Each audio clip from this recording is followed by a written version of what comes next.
Terima kasih Anda masih bersama kami di Kompas Petang, saya Cynthia Rompas. Saudara Kepala Otorita IKN Bambang Susanto dan wakilnya Doni Rahajo mengundurkan diri dari jabatannya.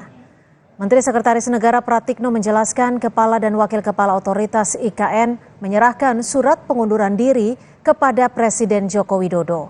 Selanjutnya Presiden menunjuk Menteri PUPR Basuki Hadimulyono sebagai pelaksana tugas Kepala OIKN dan Wakil Menteri ATR Raja Juli Antoni sebagai PLT Wakil Kepala Otorita IKN. Dengan hormat, Bapak Bambang Susantono sebagai Kepala Otorita IKN dan juga Bapak Doni Rahayu sebagai Wakil Kepala Otorita IKN mengangkat Menteri PUPR Pak Basuki sebagai PLT Kepala Otorita IKN dan juga mengangkat Wakil Menteri ATR, Wakil Kepala BPN sebagai Wakil Otorita IKN. Soal mundurnya pimpinan Otorita IKN, Menteri Sekretaris Negara Pratikno menyebut Pak Bambang Susantono akan diberi penugasan baru membantu langsung Bapak Presiden untuk memperkuat kerjasama internasional bagi percepatan pembangunan IKN, ujar Pratikno.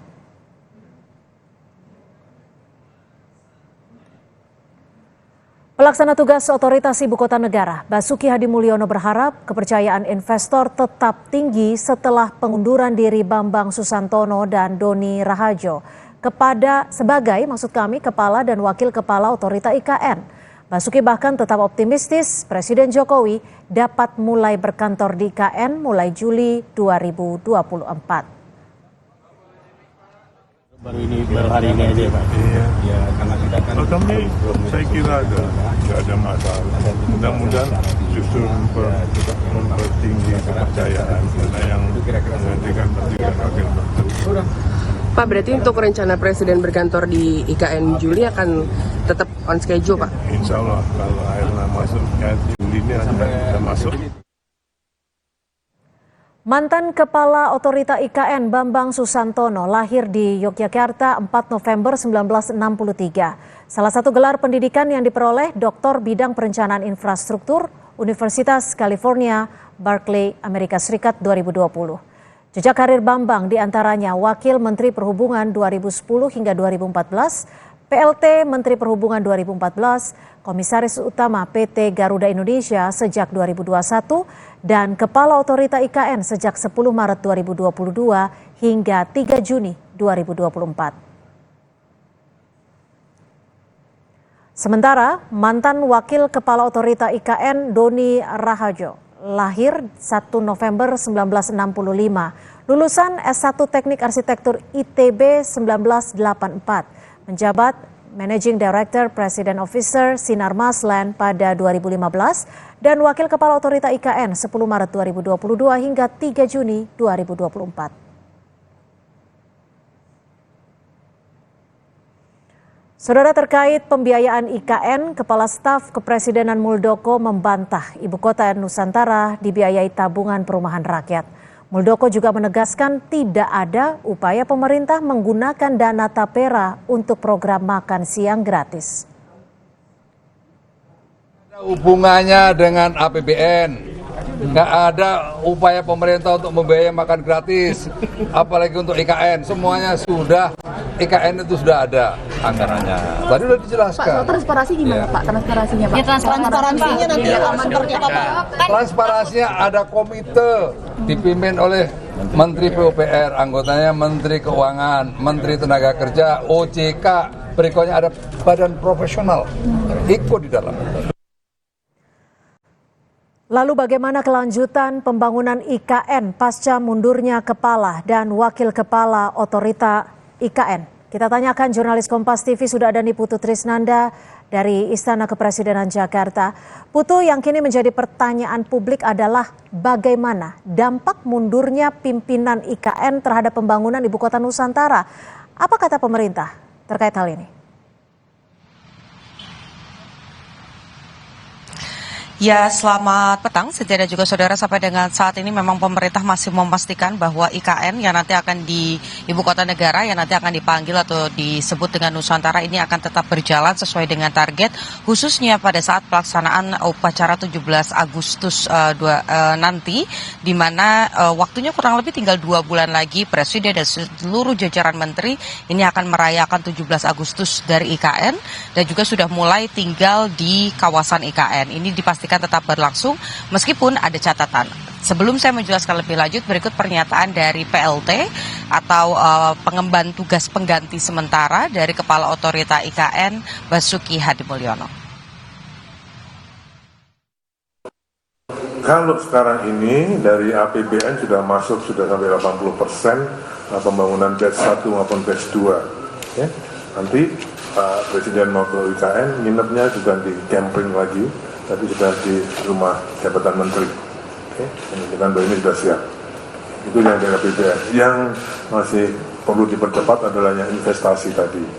Semuanya karena status tanah yang belum jelas dan juga kerjasamanya yang belum jelas. Untuk itulah kami tugasnya khusus percepatan tadi. Ya. Ya, jadi Sintia, sebetulnya kalau mengutip bagaimana pernyataan dari Basuki yang mengemban tugas baru sebagai bos paling tinggi begitu ya untuk mengelola sementara proyek dari Ibu Kota Negara ini, memang tugasnya ini masih banyak PR-nya, mulai dari investasi yang juga belum masuk, dan ini juga merujuk atau mengacu pada tugas baru yang diemban oleh mantan Kepala Otorita IKN Bambang Susantono yang tadi juga disampaikan pada saat di istana bahwa Presiden ini memberikan tugas secara langsung kepada Bambang Susantono untuk bekerja di bidang internasional, dan ini kaitannya diduga juga berkaitan dengan bagaimana meyakinkan para investor untuk kemudian mau menaruh investasinya di proyek IKN atau Ibu Kota Negara.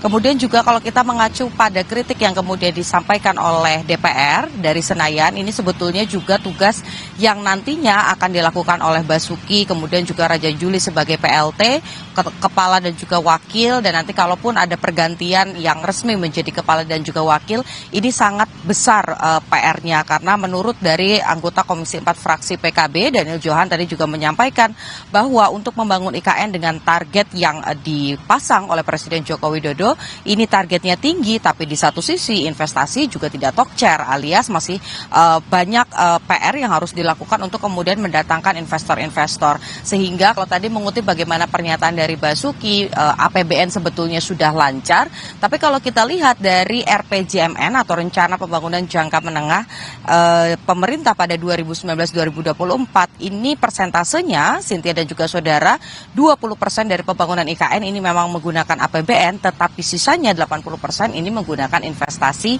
non-APBN. Nah, ini yang kemudian harus dipikirkan secara matang, karena kalau kita lihat nanti ketika Presiden Joko Widodo pensiun, APBN yang tersisa untuk pembangunan IKN ini hanya berkisar di angka 17,6 triliun rupiah saja. Sehingga investor ini memang menjadi satu-satunya harapan agar proyek besar ataupun juga peninggalan besar dari Presiden Joko Widodo, yakni Ibu Kota Negara yang nanti disebut sebagai Nusantara, ini harus bisa tercapai dan juga selesai. Kita nantikan, kalau tadi pemerintah bilang pasti selesai, kita nantikan apakah ada investor yang kemudian juga tetap percaya diri untuk menaruh investasinya, kemudian juga apakah tugas baru yang nantinya diemban oleh mantan Kepala Otorita IKN ini juga tepat sasaran sehingga proses pembangunan IKN ini tidak terganggu. Prosesnya masih panjang, tapi targetnya sekitar 2 bulan lagi Presiden Joko Widodo ingin upacara 17 Agustus di IKN. Kita nantikan apakah mimpi tersebut bisa terwujud atau tidak. Sintia. Baik, terima kasih Niputu Trisnanda, jurnalis Kompas TV atas laporannya. Selamat sore. Saudara, Partai Gerindra buka suara tim sinkron